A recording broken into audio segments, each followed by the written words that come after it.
Good morning সবাইকে। আজ একটু লেট করে ঘুম থেকে উঠেছি, কারণ আজ পড়ানো নেই। সকালে যাকে পড়াই ওরা গেছে মামা বাড়ি জামাই ষষ্ঠী খেতে। আমিও আর দেরি না করে বিছানাটা গুটিয়ে নিলাম।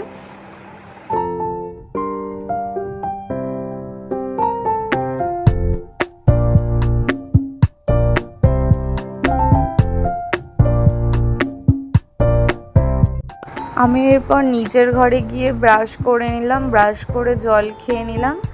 জল খেয়ে বসেছিলাম, মা আবার চা করলো, দুজন মিলে চা খেলাম, কিছুক্ষণ গল্প করলাম। চা খেতে খেতে মাকে বলছিলাম যে আজ তোমার ছুটি, কারণ আজ আমার পড়ানো নেই, তুমি আজ রেস্ট নাও, আমি আজ রান্না করছি।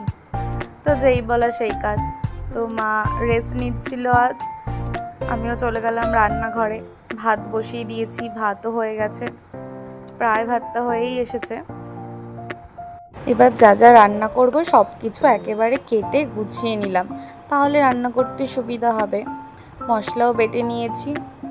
রান্না করতে করতে ভাই আবার আইসক্রিম এনে দিয়েছিল, আইসক্রিমটা খেলাম, আবার রান্না শুরু করে দিয়েছি। আজকের মেনু এগুলোই ছিল, বেশি কিছু করিনি। আজকে সোমবার, আমাদের নিরামিষ, সোমবার আমরা নিরামিষ খাই। আজ মেনুতে ছিল ভাত, আলু ভাজা, বেগুন ভাজা, ঝিঙে সর্ষে আর শুক্তোর ডাল। খাওয়া দাওয়ার পরে আম খেয়ে নিলাম। চলো আজকের মতন ভিডিওটা এখানেই শেষ করলাম। ভিডিওটা যদি ভালো লেগে থাকে তোমাদের, তাহলে like, comment, share and subscribe করে দিও।